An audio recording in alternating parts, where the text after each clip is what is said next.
Hello, and welcome to Insightful Conversations with your host, Three Principles practitioner, Del A.D. Jones.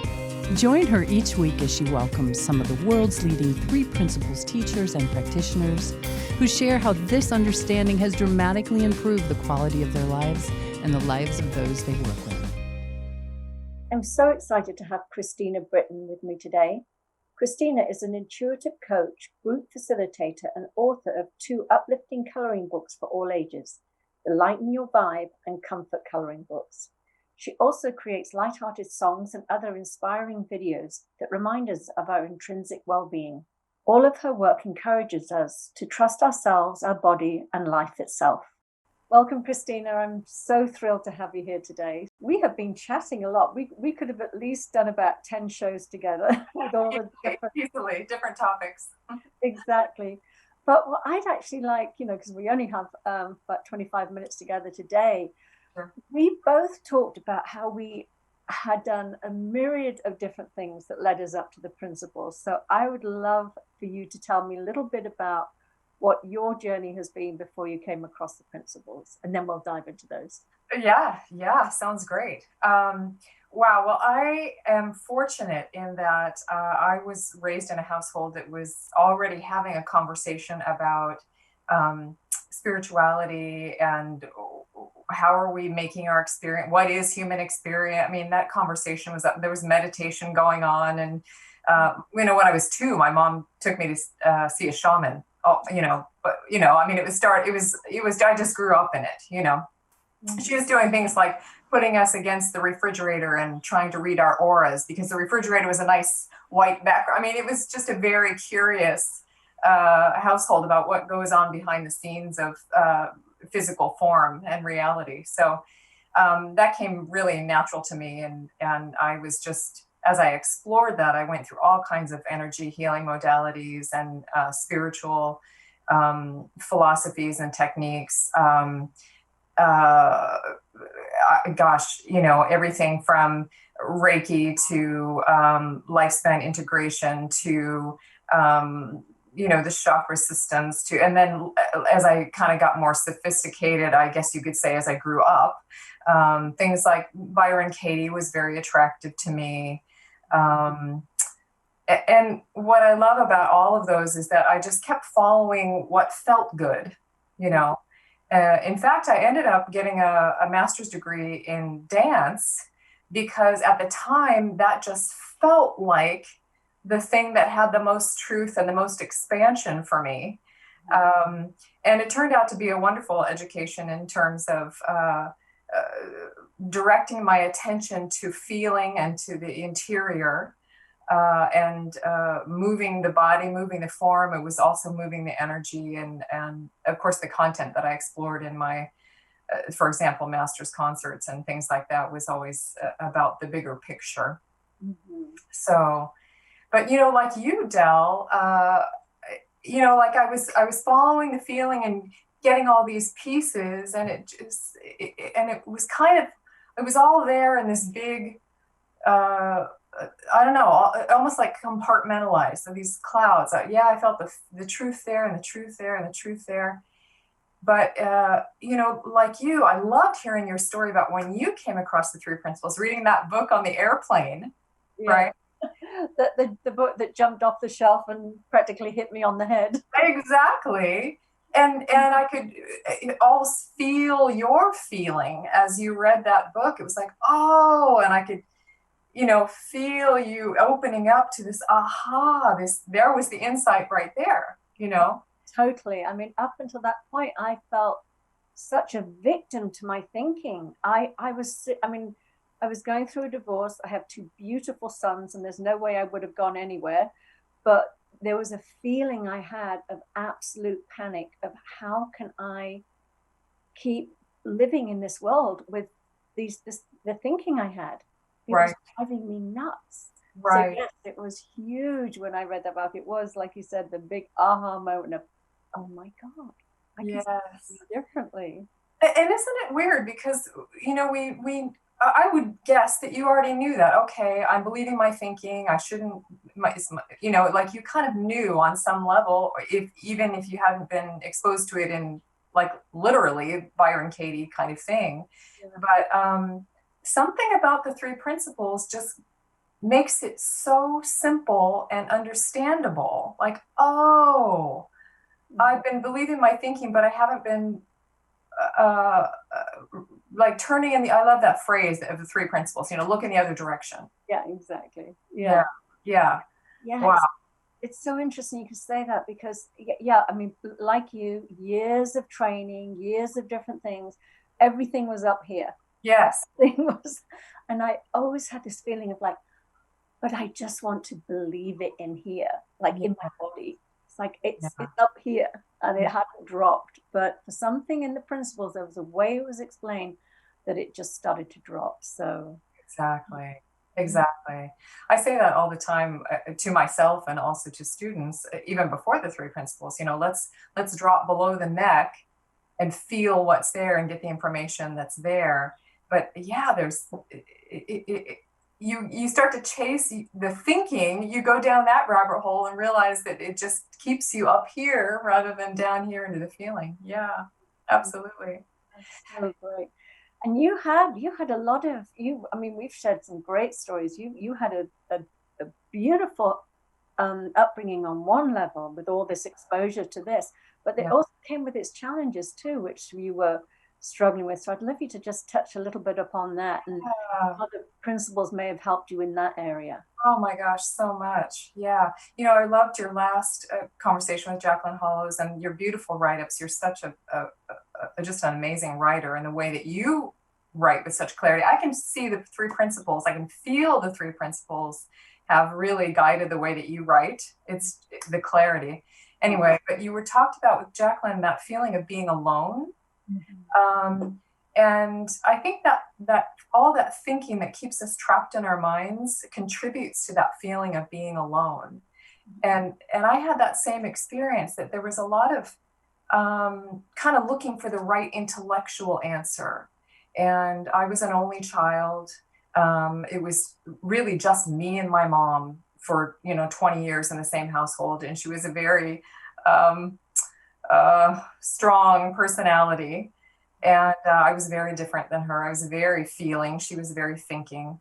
So it was really challenging to feel like I was trying to find my way on my own. Despite having all this information, it wasn't landing as a feeling. And the feeling actually wasn't even really validated in my household. I mean, it was all about having the right answer and being intellectual.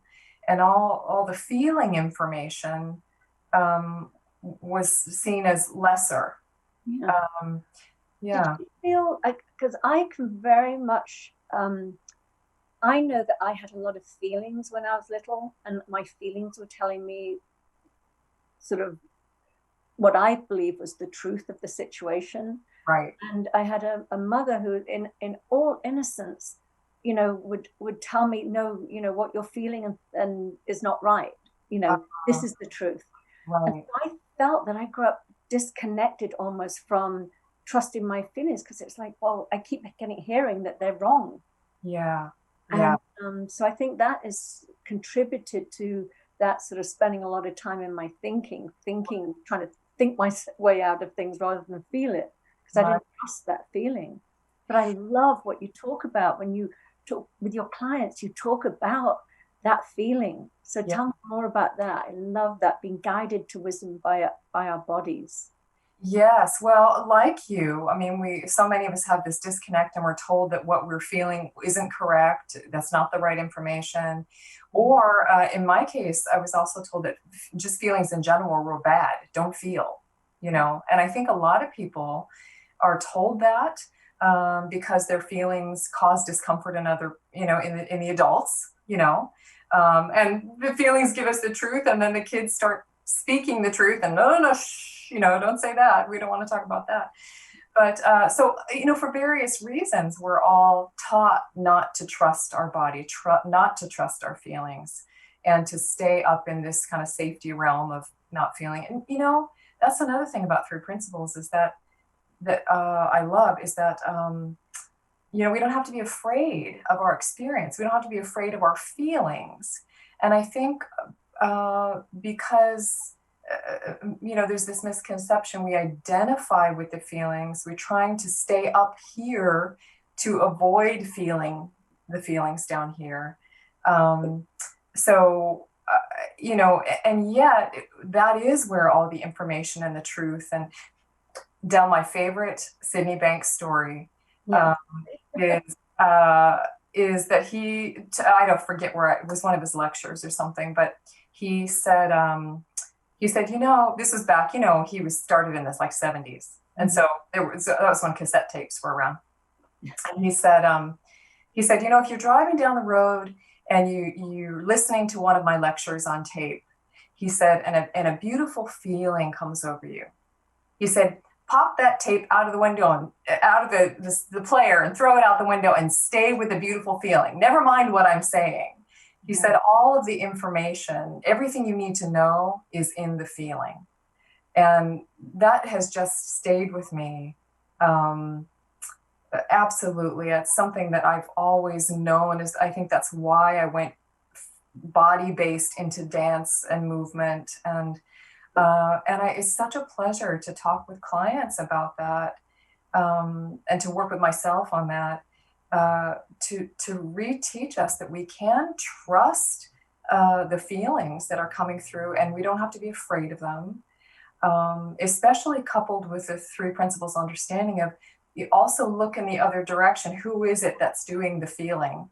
So that we don't become identified with the feelings themselves, and allow them to move through. Experience moves through, it's made a huge difference in my life and being able to trust my body. I mean, do you feel like you trust your body more because of 100%?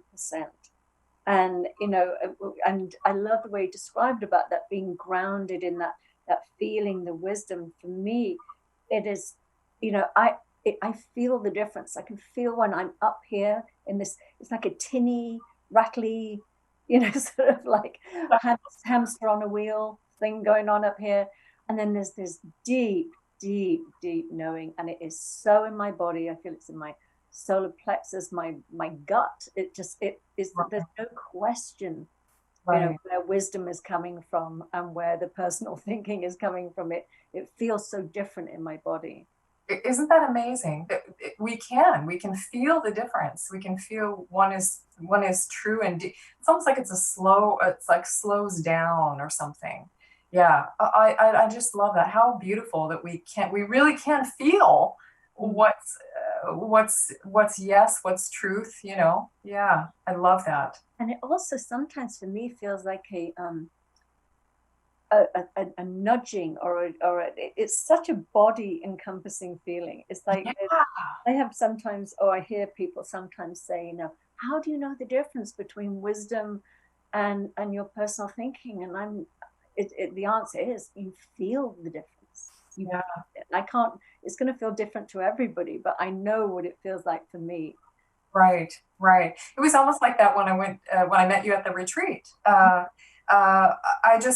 It was like the wisdom just kind of rose up out of my body and signed me up for the retreat. And the rest of me had to catch up, I know, I love that. It's so funny. I always say that, I didn't rely on my thinking too heavily prior to this. I didn't trust my thinking. So it's very easy for me to sort of take the hands off the wheel and just go, oh my goodness, I let wisdom be the driver now. So sometimes I see with very intellectual people, they struggle with that. They struggle with the letting go because they really do believe it's all down to them to plan and strategize and think their way in and out of situations. So that's so great. Isn't that amazing? And I love that you had that experience and that background. And it sounds like I've read a lot of your information. It sounds like you were very in tune, intuitive, feeling based. You really were listening to that. I love that. Mm-hmm. And I love that about the three principles. It's so practical in the sense that you can just take your hands off the wheel and wisdom does it. Wisdom, and by listening to the body, we can move with the wisdom. Yeah, absolutely. So what I want to touch on, I know that you struggled when you were younger with some body issues, and I'd love to hear how the principles helped you with that. Oh my gosh, well, they're still helping me with that. Absolutely. Because of this disconnect we talked about between mind and body. Mm-hmm. There was always this attitude in my family of trying to use your intellect to make the body comply, rather than listening to the wisdom arise from the body. So I was always, like I said, intellectually trying to figure it out and get in there and investigate my thinking and why did I do this? And I was believing my thinking rather than following the body. And once I had that, I get it. It doesn't really matter what the content of my thinking is. The thinking, it is in itself a problem. And that's not the way that's how I got myself into this mess. That's not how I'm going to get myself out, So it's helped me so much, so practical that when I first of all, my body starts to feel awful when I am believing my thoughts about for me, it's about what foods are safe, or what foods are allowed. There was a lot of restriction like crazy in my family. So there's been a lot of really funky behavior around food because I've been believing my thinking, thinking certain foods are safe and certain foods aren't. And all of that thinking all that figuring out of which food is safe. And anytime now that I start to enter down that path, I can feel, and because I'm listening now to my body, I can feel myself contract and be believing that thinking. So I have this space in between me and the thought to go, oh, I don't have to take that action that thought is saying I need to take. Like that's just, it's not real. It's completely made up, and I don't have to shape my life around this thing that a thought came in and I grabbed onto it and made my whole life about it, So, I mean, how is that? Do you have a similar experience with that? Well, I think for sure. I mean, I definitely had issues with food and still do to a degree.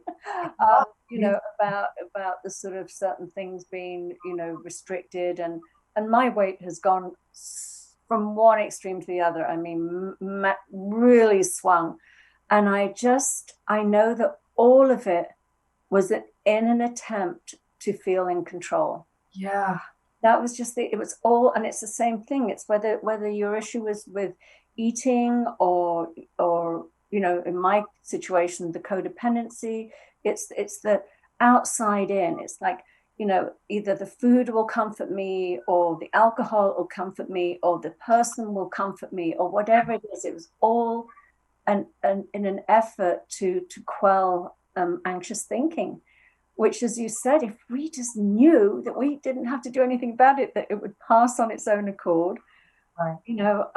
But that was, I never thought that. I used to think it's here. And the only way that I can diminish it is by, putting something in my mouth.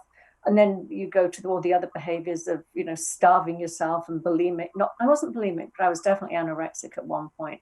Yeah. And definitely an over-exerciser to compensate for the overeating and all of that, again, myriad of different ways, but it was all in an attempt to control my experience that frightened me. In control the experience, or, feel safe, which is of course why we're trying to control the situation, is to feel safe. So it's all just trying to make us feel better. And that impulse is good. It's just that we learned ways to do that don't actually take care of it. And I love that outside in, that's the huge flip, is I feel like more and more and more, I mean, because I was living in such an outside in, and trying to feel safe by thinking harder about it, instead of, I love the sign behind you, surrender, instead of surrendering into, there's already only safety, I'm already okay, and it's okay, I can really trust this and not have to control things because the universe is already beautiful, I'm already okay. Yeah, I love that you pointed that. As you were talking about what was coming up for me was very much with food. It was a way to stuff down the feelings. Yeah. Like a putting a stop into it or something, or with alcohol to numb the feelings that were wanted to come up and out. Yeah. Yeah. And For me, it's a way of like distracting ourselves, and by putting doing too much of, I mean, that's addiction, right? We do too much of the online, too much of the shopping, too much of the exercising, whatever it is, that too muchness. And I think it's that maybe other people too, where they latch on to this, oh, this is my avenue of how I'm going to get control or how I'm going to feel okay. And we feel like more is better. Yeah. Yeah. Yeah. One of my favorite phrases is the one where if all we knew was not to be afraid of our experiences, because that was totally the motivation behind me using external things to self-soothe, was fear of, I think, being number one, being told that what I was feeling was wrong. So, and number two, that if it did come out, it would destroy or whatever it was. There was something in there that felt like it really needed keeping, locked inside.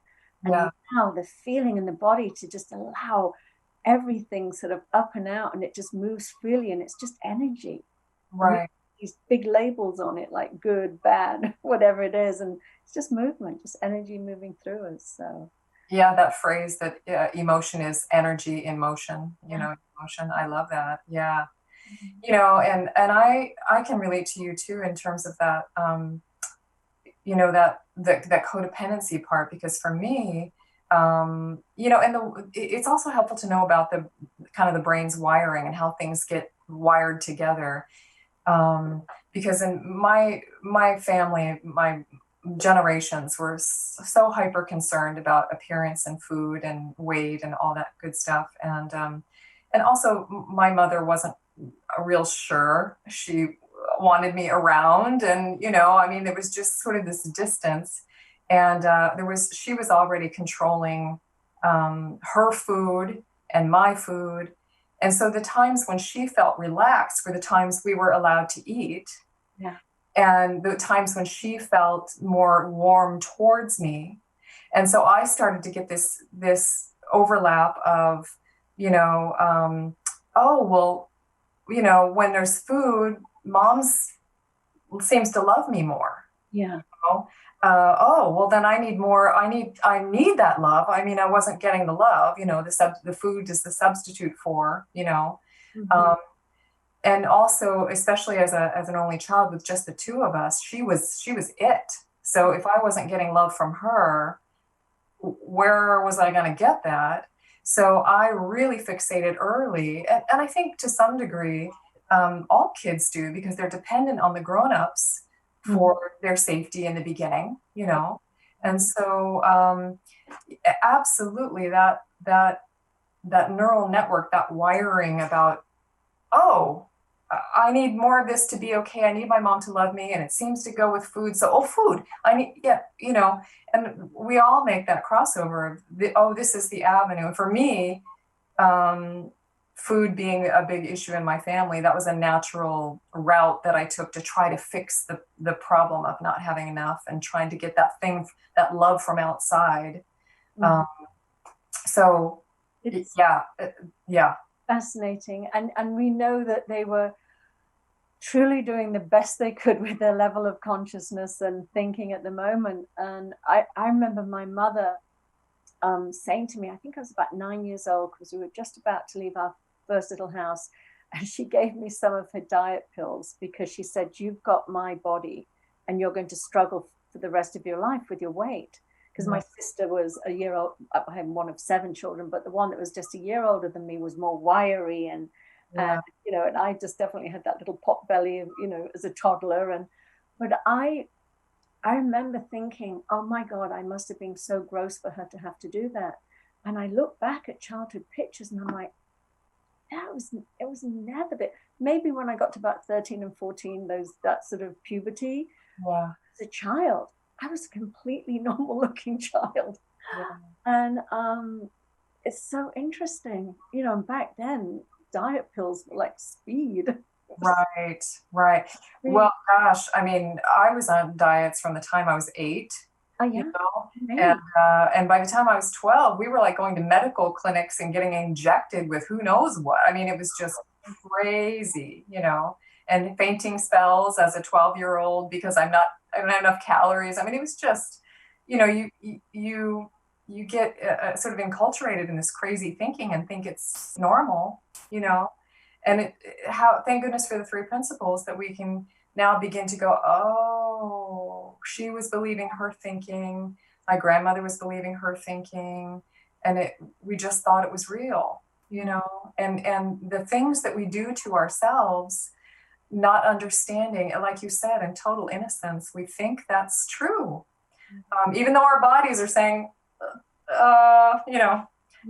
there's a different way here, there must be.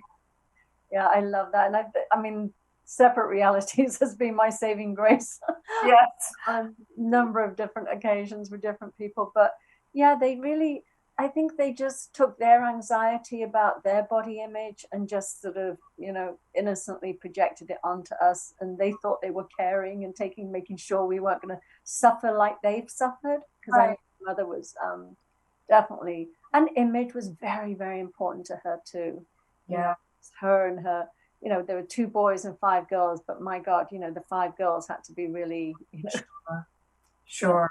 So, and do you feel like, because I felt like my mom's innocent attempt to control her environment so that she was safe meant she was also trying to control me because I was part of her environment. So there was, I think, I mean, do you have that experience as well? Oh, definitely. And I think, I mean, we've had so many great little back and forths on this.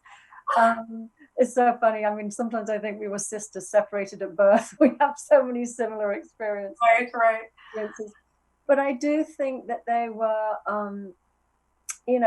our parents, it sounds, or our mothers rather. It's so funny you saying your mother was everything to you. I mean, we used to jokingly call my mum Mother, Father, God, because she was an atheist and she was the only parent we had. So she was all of it, and you didn't piss that off. But I think they saw us, well, for me, you can comment on your own, but as an extension of her. I mean, my mother definitely saw her children as extensions of her, and therefore should make her proud. Right. Well, and I can hear that when she said, you have my body, you're gonna struggle with this just like I did. I mean, she was giving you straight up her thinking that you're me. And I had that same experience where I was really groomed to be her. I mean, she really treated me as her and wanted me to be her. And that's where, thank goodness, that wisdom comes in, because we are who we are. Wisdom has flowed through us as we are, the unique feeling creatures that we are. And in the end, that wasn't something that we could sustain. Thank goodness. Thank goodness. Yeah. Yeah, and I love what you're talking about again, about that wisdom being in the body.